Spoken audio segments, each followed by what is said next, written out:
Good morning students. Shri Ratanlal Kanwarlal Patni राजकीय स्नातकोत्तर महाविद्यालय किशनगढ़ के YouTube channel CCE Raj Kishangarh पर आप सभी का स्वागत है।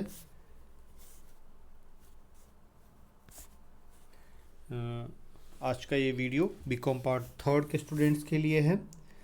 बीकॉम पार्ट थर्ड के paper first principle of marketing विपणन के सिद्धांत के अंतर्गत आज हम जो अध्ययन कर रहे हैं वो है विज्ञापन के माध्यम का चुनाव, यानी कि selection of advertising media. Students, जैसा कि आप जानते हैं कि विज्ञापन के माध्यम का चुनाव, किसी वस्तु के विज्ञापन में विज्ञापन का कौन सा माध्यम प्रयोग में लाया जाएगा, यह बहुत ही महत्वपूर्ण प्रश्न होता है।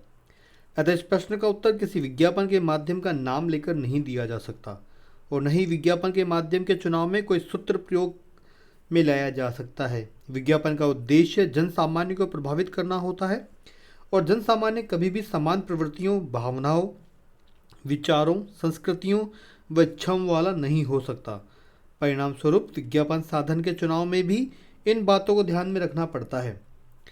तो अगर हम बात करें विज्ञापन के चुनाव, विज्ञापन के माध्यम का चुनाव कि इसमें कौन कौन से पहलुओं को या कौन कौन से बिंदुओं को ध्यान में रखना चाहिए, तो सबसे पहले हम बात करें सबसे पहले पॉइंट की, तो वो है विज्ञापन के पाठक, श्रोता या दर्शक। विज्ञापन के माध्यम का चुनाव करते समय सर्वप्रथम इस बात पर ध्यान देना चाहिए कि विज्ञापन के पाठक, दर्शक या श्रोता कौन है। यदि वे उपभोक्ता ग्राहक हैं तो समाचार पत्रीय विज्ञापन, बाह्य विज्ञापन आदि का प्रयोग करना लाभप्रद हो सकता है, किंतु यदि विज्ञापन औद्योगिक ग्राहकों में करना है तो विज्ञापन के इन माध्यमों को प्रयुक्त करना उचित नहीं होता।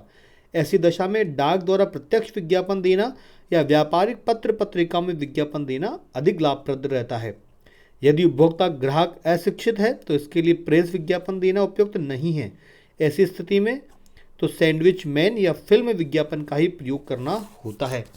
इस प्रकार विज्ञापन के माध्यम के चुनाव में सर्वप्रथम विज्ञापन में श्रोता, पाठक एवं दर्शक को ध्यान में रखना चाहिए। दूसरा पॉइंट है बाजार की प्रकृति। बाजार की प्रकृति को भी विज्ञापन के साधनों के चुनाव में ध्यान में रखना परम आवश्यक है। यदि किसी वस्तु का बाजार संपूर्ण देश है तो राष्ट्रीय स्तर पर विज्ञापन करना होगा, जबकि यदि वस्तु का बाजार किसी स्थान विशेष तक सीमित है तो उस स्थान विशेष के समाचार पत्रों, स्थानीय रेडियो स्टेशनों, कार कार्ड आदि का विज्ञापन किया जा सकता है। नेक्स्ट पॉइंट की हम बात करें संदेश की प्रकृति। विज्ञापन के माध्यम के चुनाव के समय संदेश की प्रकृति को ध्यान में रखना बहुत आवश्यक है। संदेशों को उनके प्रकृति के अनुसार कई भागों में बांटा जा सकता है, जैसे लंबे संदेश, शीघ्रता वाले संदेश। इसी प्रकार संदेश में ग्राफ या चित्र का प्रयोग किया जाएगा या नहीं। यदि चित्रों एवं ग्राफों आदि का प्रयोग करना है तो माध्यम भी उसी प्रकार का प्रयोग करना होगा जिसमें चित्रों, ग्राफों आदि का प्रयोग संभव हो। यदि इनका प्रयोग नहीं करना हो तो माध्यम भी किसी अन्य प्रकार का हो सकता है। नेक्स्ट पॉइंट की हम बात करें माध्यम की प्रतिष्ठा। माध्यम के चुनाव में माध्यम की प्रतिष्ठा का भी ध्यान रखना चाहिए। एक समाचार पत्र पत्रिका की प्रतिष्ठा का अनुमान उसके पाठकों की संख्या, संपादकीय, इसमें दिए जाने वाले विज्ञापनों के आधार पर लगाया जा सकता है। इसी प्रकार विज्ञापन के अन्य माध्यमों की प्रतिष्ठा का अनुमान लगाया जा सकता है। प्रतिष्ठा को ध्यान में रखकर माध्यम का चुनाव करना चाहिए। स्टूडेंट, जैसा कि आप देख भी सकते हैं कि माध्यम जो प्रतिष्ठा पत्र पत्रिकाएं होती हैं बहुत सी बार अपना विज्ञापन स्वयं भी करती हैं कि हमारे रीडर्स इतने हैं, हमारे ग्राहक इतने हैं, हमारे पास इतना विज्ञापन आता है, हमारी पहुंच इन ग्राहकों तक है, ताकि जो ऐड करने वाली कंपनियां हैं या जो फर्म्स हैं वो उनको अट्रैक्ट हो और उन्हीं विज्ञापन माध्यमों का चुनाव करें। नेक्स्ट पॉइंट है वस्तुओं की प्रकृति।